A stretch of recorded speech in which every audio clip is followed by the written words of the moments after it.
welcome to the Annie Tunes In podcast. I'm about to sit down with Robyn, a functional medical dietitian. So we're going to be talking about everything hormones, gut-related stuff, clear skin, overall health, and nutrition. So it's something that you guys do not want to miss. So keep watching and let me know how you like it. Yeah, so I actually have Nutrition by Robyn is the company that I see clients one-on-one through, and I have a team of dietitians who see clients. And then the Clear Skin Lab is a program specifically to help people with acne. That's amazing. So when did you start all of this, and what is kind of like your background? I've been working in functional medicine for 7 years, really right out of school. And I got into it through my own health struggle with skin stuff. And then over the years, just through working with clients and continuing to grow my education around functional medicine, I've really put together patterns and seen what works. And I got really interested in the skin stuff and women's hormone stuff and wanted to be able to help more people without having to, everyone having to see me one-on-one. And so that's where that Clear Skin Lab was born, is to really help people with acne specifically in more of a program setting.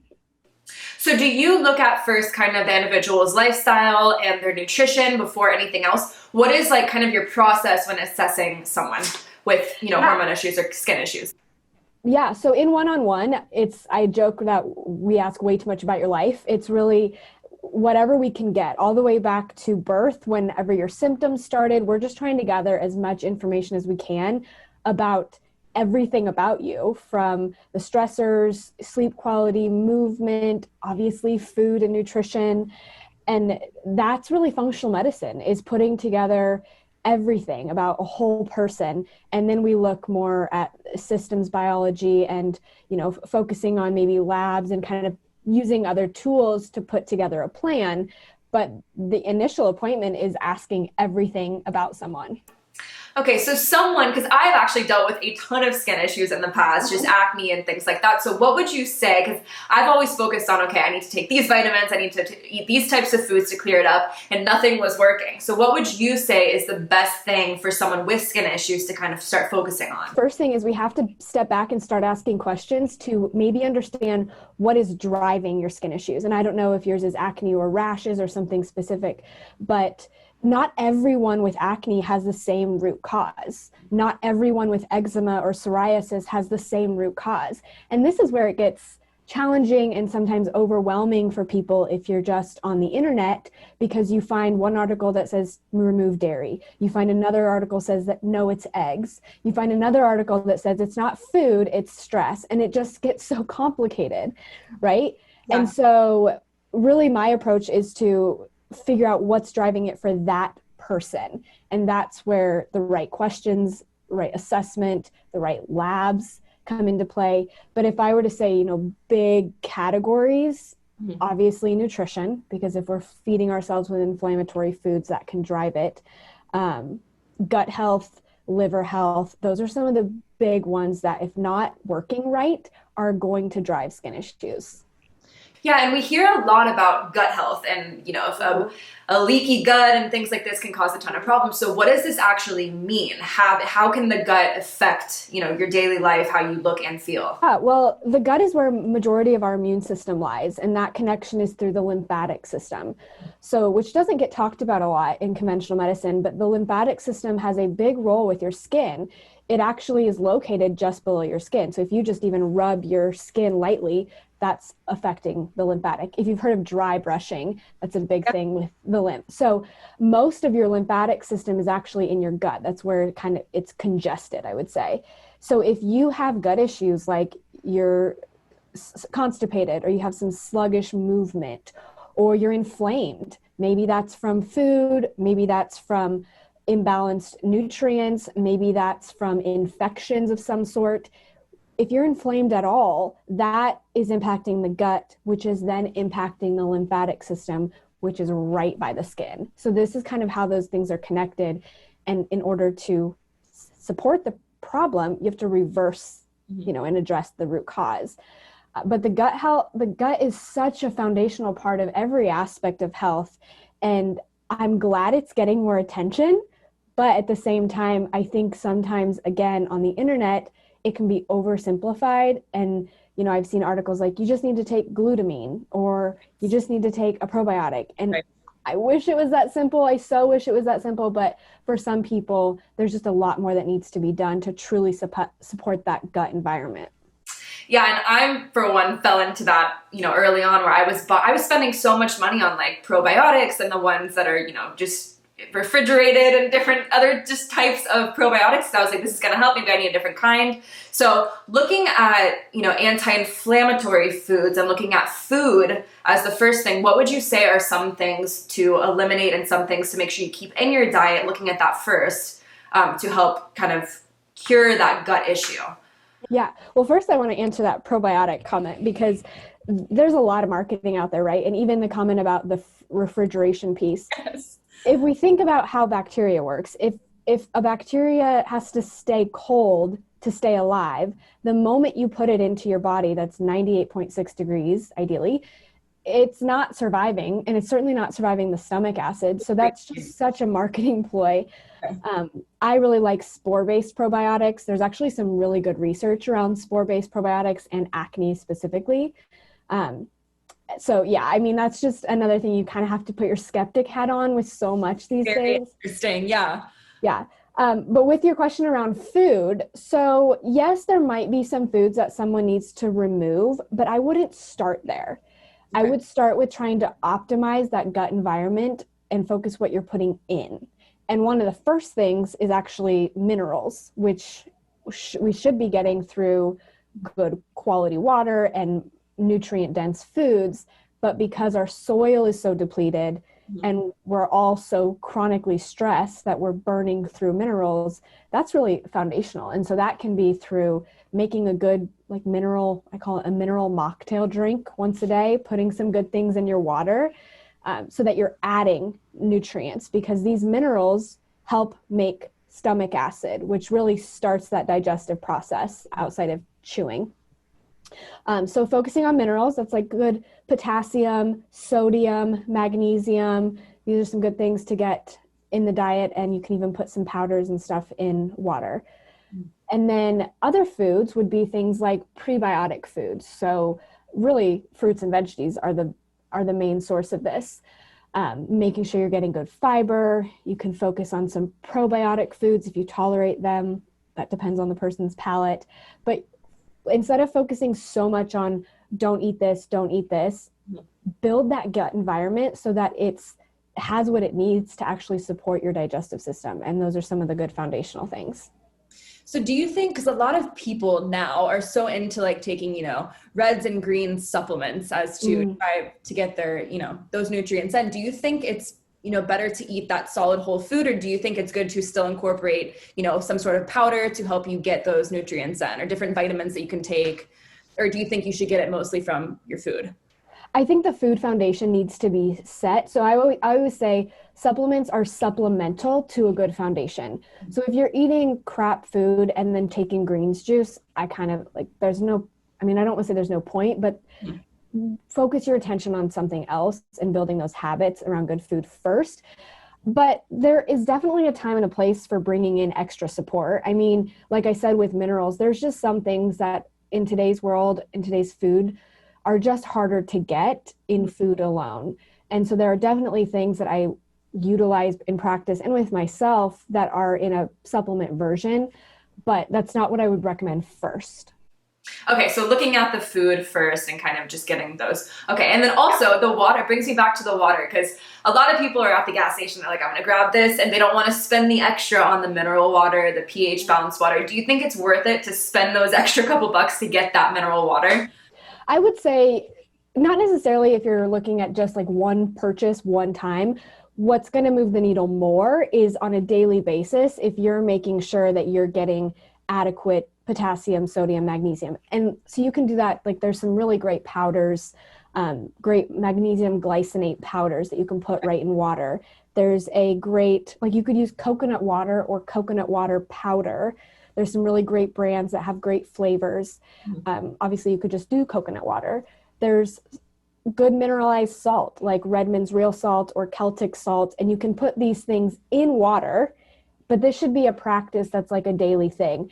The one purchase at a gas station one time is not going to move much, because we're talking pretty high doses of potassium and magnesium in these blends, and that's not close to what you're finding in a bottle of water. You have to add these things additionally. Right, and I think that definitely needs to be talked about, because a lot of people will reach for Powerade or Gatorade and they think that they're getting, these extra things in, and it's totally opposite having that, artificial crap. You need to add in your own stuff. So I think that's really interesting. The coconut water powder, I never even thought of that, or different powders that you can add to your water. I always try to find something that's already there, so I never think about that. So it's definitely good to bring to people's attention. You're right, you are getting extra stuff, but it's like red dyes, blue dyes, extra sugar, artificial sweeteners. You don't want that stuff. You can make a really tasty water concoction by adding a few things, and it's just a matter of figuring out what those things are. I have a little cabinet that has the magnesium powder, coconut water powders, obviously salt. Just add those 3 things to your water, and that alone is a way to start supporting skin in a hydration and mineral way. That's very interesting. And how do you know, I don't know if you get this question a lot, but how do you know if you have some sort of gut issue? How do you know if these things that you're doing is working? Do you have some sort of test that you can kind of do to show that? I would say, yes, there's ways to figure it out if in a test and get some evidence, but for a lot of people, just based on symptoms, you can tell. So of course, if there's digestive issues, that's one piece of evidence. But I tell people a lot, you can have gut issues and not have a single digestive issue. Wow. And with skin, this is a big one that we see the connection a lot. I will say specifically with acne, I often see gut issues show up on the skin, like on the forehead, or chest, shoulder, back issues, and sometimes cheeks, versus more of a hormonal driven acne is often chin, jawline, maybe the neck. So even just patterns like that over years of clinical experience, I've been able to help people identify what might be driving this. And then we can further investigate in testing as needed. And I saw that you have a quiz. Is that kind of to determine what your issues are? Yeah, that's just a place for someone to start. If you have no idea, you've never heard about acne types or root causes of acne, that quiz is kind of a place to guide you. So the big ones are hormonal, infection, irritant, which is typically like you're responding to a topical wrong, or your laundry detergent or something. That's usually more obvious to people. Stress acne, those are really some of the big ones. In the quiz, by far the most common result that we see is infection acne, which is typically linked to the gut.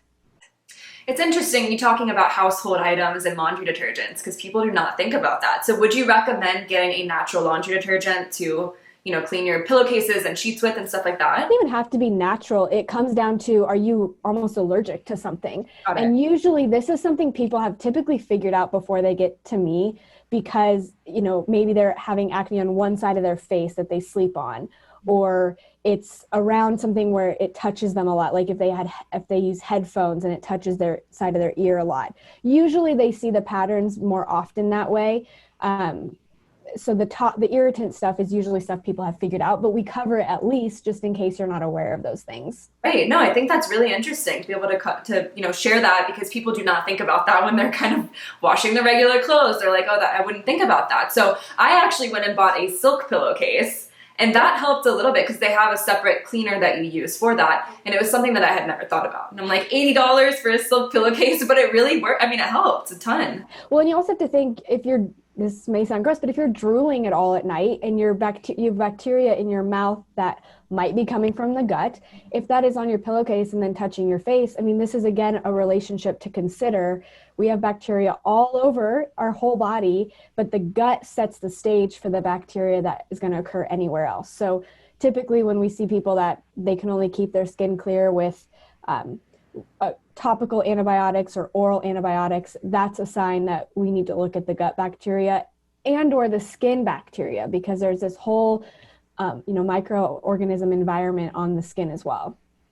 Do you think makeup plays a big role in face? Okay, because there's been Clinique and all these different things, and they're like, oh, these won't make it worse. These will actually help your acne, and it's just, of course, I'm assuming everything worse. So that's from the topical lens. Of course, if you're adding anything topically that's going to congest the pore, that can make things worse. And that's the topical side. That doesn't change the fact that you might still have these inflammation or hormonal signals inside, but you have to take care of the topical part just as much as the internal part. The thing with acne is most people go to the topical thing first or only, never address the internal. But yes, even so, anything that's going to congest the pore, there are definitely certain types of makeups. A liquid makeup period is going to clog the pore. So typically we recommend more of a mineral type. But there's a lot of what are called comedogenic ingredients or pore clogging ingredients that has been identified that should ideally be avoided until you've gotten your skin to the place you want it, and then you can play and test some things. Yeah, I heard that, what is it, talc is one? When talc is the first ingredient, that's something that you don't want to... The list is rather long. Yes. It is, okay. That's something we actually include in the program. It can be overwhelming for sure. We try to help simplify skincare. We do talk a bit about topicals. We talk about the purging phase. But yeah, if you can clean up the topicals more from a comedogenic standpoint, that can help the healing process. Wow. And going back to talking about hormones, so I used to do, bikini competitions. I coach a lot of girls with, and men as well, training, nutrition, things like that. Not on the same stance that you are, but just kind of basic. And a lot of people are experiencing losing their menstrual cycles and things like that. So what would you say would be the thing to kind of help with that? And this is people, even 30s and 40s, they have very irregular, they lose it for, a month, 3 months, so. And is that typically when they're in intensity with training? It's kind of hit or miss. I mean, some of the younger people are not very intense and they'll lose it. I'm assuming that's just kind of, I don't know if it's age or them, start just different things environmentally, but these people, I would say it's pretty intense, but their body fat is not crazy low or anything like that at this point. Okay. Yeah, so when I hear people with amenorrhea or losing their cycle, especially if they're starting something new with fitness or nutrition, the first thing I think about is what signal is the brain receiving that's a stress signal. So that could be an under-eating to any extent. That could be over-exercising or just this combination of a lot of new exercise and a massive change in nutrition. Whatever combination, the brain is getting a signal that it's stressed. That means the brain will not send the appropriate signals to the ovaries to produce hormones. So it really comes down, and then this can cause acne because if you're not making those hormones, if you have low estrogen or low progesterone in relation to testosterone, that's an acne trigger. And so this is sometimes why women might see that when they're doing this training switch. So again, the way to treat that is you reverse it. Make sure that brain is getting the signal that it's safe. It's safe to make hormones, which whether you want a baby or not, that's the signal it's trying to say. It's safe to have a baby. And also with the stress, that comes back to minerals. When you're stressed with the physical exercise or just the stress of competing and the mental, emotional toll that takes, you're draining your magnesium so quickly. So repleting with that mineral cocktail again is one of the foundational steps. So do you think, because I noticed I actually lost my period for 2 years and I was a runner and my body fat was very low, but it took, after a year of gaining body fat is when I finally got it back. So do you think that kind of helps gaining weight, or is it more so what you're saying, start with the signals to the brain? It totally can. It really will depend on the person. Like you said, some of the women are not low in their body fat, but they're losing their cycle. That could be the stress response. Obviously, if you're underweight or like super low body fat, that period, it's still the same thing though. It's still the brain sensing that it's not safe. And in that case, it could be because there's not enough body fat. So those are some of the big things, but it's still, again, coming back to the root of, are you eating enough? Are you taking care of the stress response? Assessing the total exercise load, which I understand in that season when you're about to compete is a challenge, but there are certainly ways to make sure that you're repleting nutrients as much as possible in that season of life. Got it. And do you think there are any specific vitamins to help with these hormones that are kind of just, you can do it, pretty quickly, that things people, if they hear this, they can go grab at the store, whatever, to help with this? That's always what we want, right? Just a quick supplement that will just fix it all, right? So I'll start by saying it's not that simple. I would never, now I can name a few things that would be helpful for sure, because it's better to at least get repleted than do nothing. But we can't over supplement or out supplement the stress lifestyle. So it might be a short-term little band-aid, but I will emphasize to anyone listening, if you're exercising a ton, not eating enough, or really working on the nutrition, a supplement is not the root solution. With that, there are some good general kind of like female multivitamin, even a prenatal, that can provide some good nutrients in the meantime. So one of my favorites is Full Circle Prenatal, and I use it as a multivitamin. You do not have to be pregnant or trying to get pregnant. It's really a great female supportive supplement. Yeah, or something like desiccated beef liver. If someone, if you're open to eating liver, that's even better, but I struggle with that myself.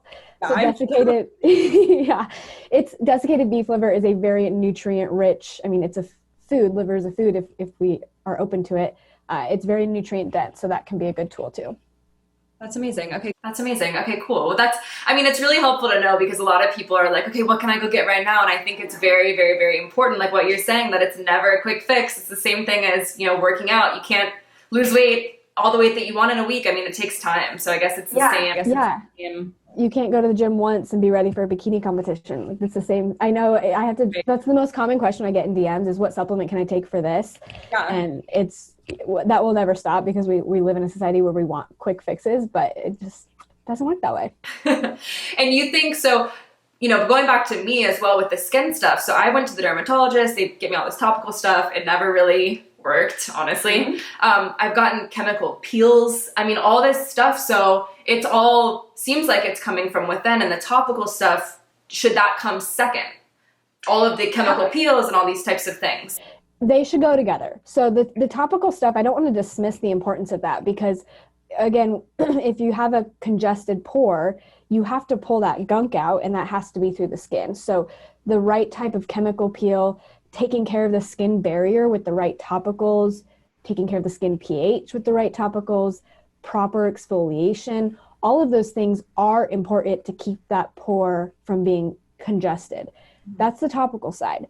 But what gets dismissed is what's driving that sebum production, or that inflammation, or that keratin production internally. And that is where food, gut health, liver congestion, inflammation internally, that's where those things come into play. And in my opinion, that gets completely dismissed or ignored in the conventional world, or it just gets suppressed with antibiotics, Accutane, birth control, etc. Is there a last question? Is there a topical routine that you would suggest to people that are watching, that are kind of confused with, okay, what can I do at home that could help this, while they're in addition working on this internal stuff? Yeah. So first I would say, get your skin assessed by a qualified esthetician who really knows products. They can look at your skin and tell you, is it dry, dehydrated, inflamed? They can give you a better idea. We do talk about some foundational steps. So you want to first prime your skin. That means take care of the skin barrier, repair the damaged, like, exterior barrier is basically what we're saying.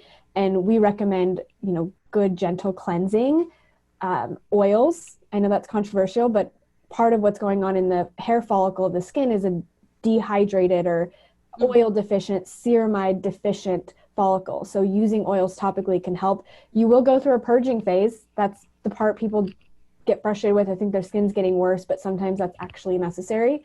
So taking care of the skin barrier is step one. Step two is adding in proper exfoliation based on how your skin's doing. So if your skin is really dry, inflamed, dehydrated, it's not time to necessarily add in a ton of strong actives. Otherwise, you might create more issues.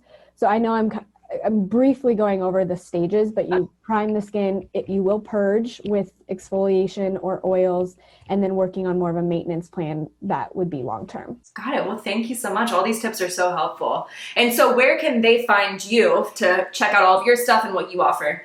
Yes, so I'm on Instagram at Nutrition by Robyn. That's Robyn with a Y. We are also at The Clear Skin Lab on Instagram. And then same with websites, Nutrition by Robyn and then The Clear Skin Lab. Awesome. And do you have any products coming out in the future? Anything that you're working on? No products, but we have the Clear Skin Lab is really our baby right now. So we're always listening to customers' feedback and modifying things, making it the best program for anyone struggling with acne. I love it. Well, you've helped me so much, especially, and you've shared some amazing tips. So I appreciate it so much. And I appreciate you sitting down with me, and thank you so much. Thanks for having me. It was fun. Hey, you're welcome. I'll talk to you soon. Bye. Okay, bye.